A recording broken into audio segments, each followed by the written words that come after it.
Oi gente, sejam bem-vindos ao meu canal, meu nome é Arieska Meurer e eu vim falar sobre livros. E chegou o momento da gente conversar sobre Úrsula, que foi a nossa leitura conjunta agora do mês de outubro para o projeto Estados do Brasil. Essa foi a obra escolhida para a gente ler representando o estado do Maranhão. Se você está chegando aqui agora e não sabe do que a gente está falando, nós estamos fazendo aqui nesse canal um projeto literário para conhecer obras do Brasil, obras clássicas, obras contemporâneas, mas o importante é que seja realizada pelo menos uma leitura de cada estado do Brasil. Então nós já passamos pelo Rio Grande do Sul, Paraná, Santa Catarina, Bahia, Ceará. Esse mês nós lemos o Maranhão e agora em novembro nós faremos a leitura conjunta de São Paulo. Eu vou deixar aqui na descrição os links das páginas que nós estamos utilizando como inspirações para essas escolhas. Bom, vamos falar sobre a obra em si. O que mais me chamou a atenção, que me deu muita vontade de conhecer a história, foi exatamente o argumento de que esse teria sido o primeiro romance escrito por uma mulher aqui no Brasil. E daí, durante as minhas pesquisas, o que mais me deixou empolgada, além dessa informação, é claro, é que a Maria Firmina dos Reis era uma autora negra e ela lançou esse livro em 1859. E pasmem, gente, vocês acreditam que a segunda edição desse livro foi sair somente em 1975?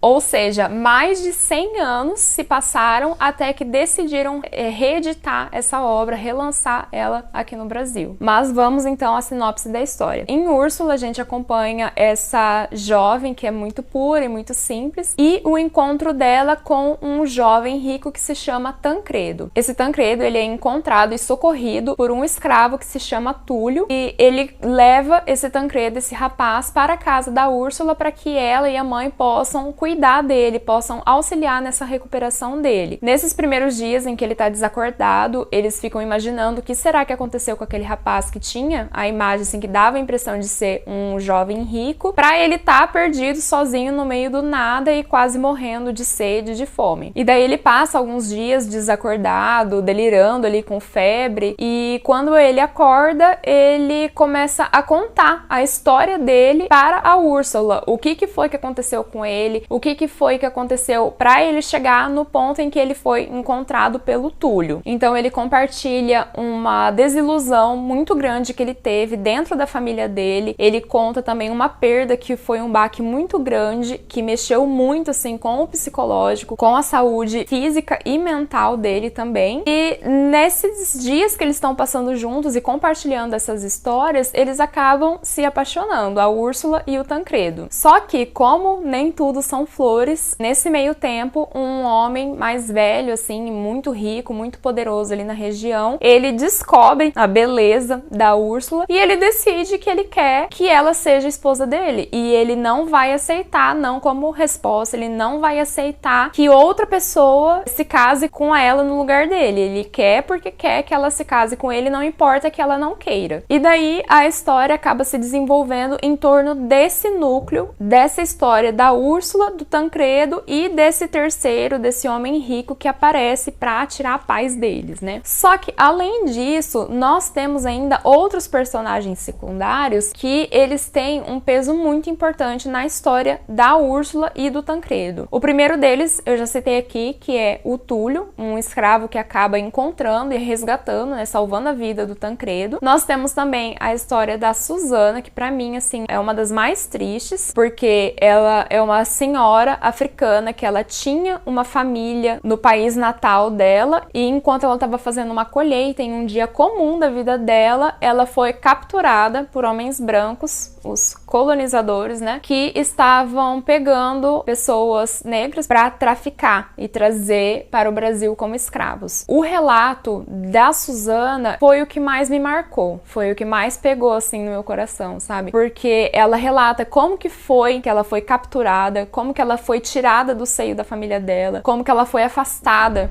da filha, do esposo, foi trazida para outro continente em situação assim deplorável no navio negreiro, e como que foi a vida dela aqui no Brasil já como escravizada, né? E por fim, nós temos também um terceiro escravizado, que é o Antero, que também tem um papel muito importante a desempenhar na história do Túlio, na história do Tancredo e da Úrsula. Eu devo preparar vocês que são chorões que nem eu. Gente, eu chorei todas as minhas pitangas lendo esse livro. Eu li ele muito rápido. Eu comecei a ler ele assim de manhã e chegou de tarde eu já tinha terminado essa leitura. É aquele tipo de obra que engata e só vai. De uma só vez você já terminou de ler. Eu achei muito bonito o romance, né? A história da Úrsula e do Tancredo, de como que é desenvolvido desde o começo, assim, um romance puro, delicado, muito sensível de ambas as partes. E eu fiquei muito triste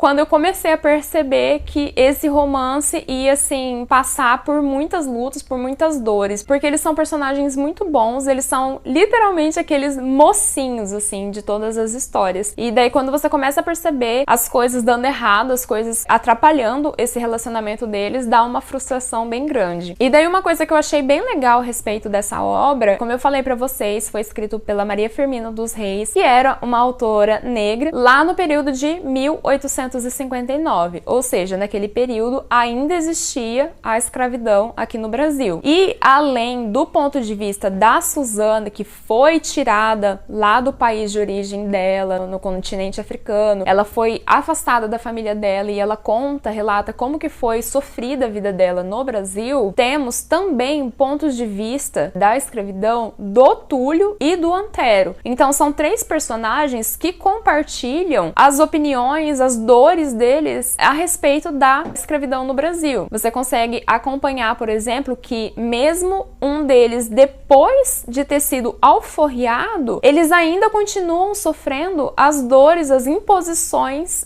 dessa sociedade preconceituosa e escravagista. E mesmo ele sendo uma pessoa livre, ele ainda continua sendo tratado como se ele fosse um escravizado. Esse foi um ponto, inclusive, que eu fiquei bem interessada e eu dei uma pesquisada. E daí os estudiosos e os críticos literários não chegam a uma conclusão, eles não chegam a um acordo, mas parte deles considera que essa foi a primeira obra considerada abolicionista, né, aqui no Brasil, mas eu concordaria que eu achei muito claro os pensamentos da autora sendo transmitidos pelos personagens a respeito do abolicionismo, a respeito da dor e a mancha que ficou na história do Brasil em razão desse período, né? Eu gostei bastante dessa leitura, eu senti que ela me marcou muito. A hora que eu acabei ela, eu até fiz um vídeo no Instagram, nos stories do Instagram no dia, compartilhando com vocês que eu estava passada, impactada com essa história, porque ela vai te levando a crer em um final, ela vai te direcionando para um enredo e daí de repente tem um plot, uma coisa que você não esperava, e eu sei que eu chorei todas as minhas pitangas, que me pegou desprevenida. Eu não esperava realmente o fim dessa história, a forma que ela foi encerrada, mas eu achei ela perfeita. Apesar de ser uma história triste, é uma história perfeita, do começo ao fim. Então eu com certeza recomendo essa leitura. Se você que está assistindo esse vídeo não fez a leitura conjunta com a gente no mês de outubro, eu recomendo que vocês leiam Úrsula, da Maria Firmina dos Reis. E só reforçando que, como eu já falei aqui antes, Úrsula é uma obra que já está em domínio público, então se você não quer gastar dinheiro comprando a obra, não tem problema, porque ela está disponível no site do governo, né, domínio público, para baixar, para você poder ler no seu computador, no seu Kindle ou mesmo no seu celular. E para vocês que fizeram já essa leitura, seja antes ou seja agora no mês de outubro, junto com a gente aqui do canal, eu gostaria de saber as suas opiniões nos comentários, o que vocês acharam da história, da escrita da autora, e se vocês também consideram uma boa escolha para representar o estado do Maranhão. E daí, retomando, que nós vamos ler em novembro o estado de São Paulo. A autora escolhida para representar esse estado foi a Lígia Fagundes Telles, e daí nós vamos ler Antes do Baile Verde, que que é uma coletânea com 18 contos. Não sei como que vocês vão fazer, como que vocês pretendem realizar essa leitura, mas como são 18 contos, eu optei por fazer a leitura de um por dia. Então, eu já comecei a leitura de Antes do Baile Verde e no final de novembro, lá na primeira semana de dezembro, a gente volta com um vídeo específico para conversar